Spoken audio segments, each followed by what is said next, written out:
ಭಕ್ತಿ ನಂಬಿಕೆಯ ಆಧರಿಸಿದೆ. ಭಗವಂತನ ದರ್ಶನ ಸಾಧನೆ ಭಕ್ತಿ. ಈ ಭಕ್ತಿಯಲ್ಲಿ ಶಕ್ತಿ ಅಡಗಿದೆ ಎಂದು ಆಂಧ್ರ ಪ್ರದೇಶದ ಉರುವಕೊಂಡ ಜಗದ್ಗುರು ಡಾಕ್ಟರ್ ಕರಿಬಸವೇಶ್ವರ ರಾಜೇಂದ್ರ ಸ್ವಾಮೀಜಿ ಅಭಿಪ್ರಾಯ ವ್ಯಕ್ತಪಡಿಸಿದ್ದಾರೆ. ಚಿತ್ರದುರ್ಗ ತಾಲೂಕಿನ ಬೆಳಗಟ್ಟದಲ್ಲಿ ಇಂದು ನಡೆದ ಶ್ರೀ ಗುರು ಕರಿಬಸವೇಶ್ವರ ಅಜ್ಜಯ್ಯ ಸ್ವಾಮಿಯ 25ನೇ ವರ್ಷದ ಮಹಾರಥೋತ್ಸವದ ಸಾನ್ನಿಧ್ಯ ವಹಿಸಿ ಅವರು ಮಾತನಾಡಿದರು. ಕಬೀರಾನಂದ ಆಶ್ರಮದ ಶಿವಲಿಂಗಾನಂದ ಸ್ವಾಮೀಜಿ ಮಾತನಾಡಿ, ಮಹಾಭಕ್ತೆ ಮಹಾದೇವಮ್ಮ ಅವರ ಆಧ್ಯಾತ್ಮಿಕ ಮತ್ತು ಧಾರ್ಮಿಕ ಕ್ಷೇತ್ರಗಳಲ್ಲಿ ಅಪೂರ್ವ ಸಾಧನೆ ಮಾಡಿರುವ ಸಾಧಕರು. ವ್ಯಕ್ತಿ ಮತ್ತು ಸಮಾಜದ ಸುಧಾರಣೆಗಾಗಿ ಸಂಪೂರ್ಣ ಸಮರ್ಪಿಸಿಕೊಂಡವರು. ಮಹಾದೇವಮ್ಮ ಬದುಕು ಆದರ್ಶ ಎಂದರು. ಚಳ್ಳಕೆರೆ ಶಾಸಕರಾದ ಟಿ ರಘುಮೂರ್ತಿ ಅವರು ಮಾತನಾಡಿ, ಮಹಾದೇವಮ್ಮ ಅವರ ಸಾಧನೆಯ ಮಹತ್ವ ತಿಳಿಸಿದರು. ಆಶೀರ್ವಾದವನ್ನು ಅಮ್ಮನವರ ಮುಖಾಂತರ ಪಡೆದು ರಥೋತ್ಸವದಲ್ಲಿ ಭಾಗವಹಿಸ್ತಾ ಇದ್ದೀನಿ.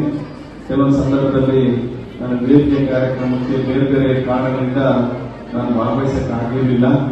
ಆದರೆ ಈ ಸಾರಿ ನನಗೆ ಅವಕಾಶ ಸಿಕ್ಕಿದೆ. ಈಗಾಗಲೇ ಈ ಮಠದ ಬಗ್ಗೆ, ಈ ಮಠ ಯಾವ ರೀತಿಯಾಗಿ ಸ್ಥಾಪನೆ ಆಯಿತು, ಇದರ ಕಾರ್ಯಚಟುವಟಿಕೆಗಳೇನು, ಇದಕ್ಕೆ ಭಕ್ತಾದಿಗಳು ಯಾವ ರೀತಿಯಾಗಿ ನೆರವನ್ನು ನೀಡಿದ್ರು, ಅಮ್ಮನವರು ಅವರ ಒಂದು ಇಂದಿನ ಪೂರ್ವಾಶ್ರಮದ ಬಗ್ಗೆ ಮಾತನಾಡ್ತಾ ಈ ಮಠ ಬೆಳೆದು ಬಂದ ಒಂದು ವೃತ್ತಾಂತವನ್ನು ಹೇಳಿದ್ದಾರೆ. ಖಂಡಿತವಾಗಲೂ ಕೂಡ ಇಂಥ ಒಂದು ಗ್ರಾಮೀಣ ಪ್ರದೇಶದಲ್ಲಿ ಇಂಥ ಒಂದು ಇತಿಹಾಸ ಉಳ್ಳಂತಹ ಬೆಳಗಟ್ಟ ಗ್ರಾಮ ಪಂಚಾಯತಿ ಕೇಂದ್ರದಲ್ಲಿ ಒಬ್ಬ ಸಾಮಾನ್ಯ ಮಹಿಳೆಯಾಗಿ ಆ ದೇವರ ಹೆಸರಲ್ಲಿ ಒಂದು ದೇವಸ್ಥಾನವನ್ನು ಮಾಡಿ ಮಂಡಪವನ್ನು ಕಟ್ಟಿ ನಿರಂತರವಾಗಿ 25ನೇ ವರ್ಷದ ಒಂದು ರಥೋತ್ಸವನ್ನ ಅವರು ಆಚರಣೆ ಮಾಡ್ತಕ್ಕಂಥದ್ದು ಬಹಳಷ್ಟು ಅಭಿನಂದನಾರ್ಹ.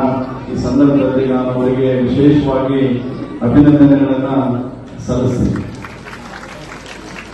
ಖಂಡಿತವಾಗ್ಲೂ ದೇವರು ಅಂದ್ರೆ ನಮಗೆ ನಂಬಿಕೆ. ನಾವು ದೇವರನ್ನ ನಾವು ಜೀವಂತವಾಗಿ ನಾವು ನೋಡಿರೋದಿಲ್ಲ, ಆದರೆ ಆ ದೇವರನ್ನ ನಂಬಂತ ಕೆಲಸ ನಂಬಿಕೆನೇ ದೇವರು. ಅದರಲ್ಲಿ ಕೂಡ ಶ್ರೀ ಗುರು ಕರಿಬಸವೇಶ್ವರಯ್ಯನವರು ಅವರು ಕೂಡ ನಮ್ಮಂತೆ ಅವರು ಮನುಷ್ಯರಾಗಿ ಹುಟ್ಟಿ ಅವರದೇ ಆದ ಪವಾಡಗಳನ್ನು ಮಾಡೋದ್ರ ಮುಖಾಂತರ ಎಲ್ರಿಗೂ ಕೂಡ ಅವರನ್ನ ನಂಬಂತ ರೀತಿಯಲ್ಲಿ ಆ ಸ್ವಾಮಿಗೆ ನಾವು ಪೂಜೆಯನ್ನ ಮಾಡಿದ್ರೆ ನಮ್ಮ ಇಷ್ಟಾರ್ಥಗಳು ನೆರವೇರ್ತವೆ, ನಮ್ಮ ಕಷ್ಟಗಳೆಲ್ಲ ನೀಗ್ತವಂತ ಒಂದು ನಂಬಿಕೆ. ಯಾವ ರೀತಿಯಾಗಿ ಗುರುತಿಕೇಂದ್ರ ಸ್ವಾಮಿ ನಾವು 4ನೇ ತಿಂಗಳಲ್ಲಿ ನೋಡ್ತೀವಿ, ಅದೇ ರೀತಿಯಾಗಿ ಇವರು ಕೂಡ ಪವಾಡ ಪುರುಷರು.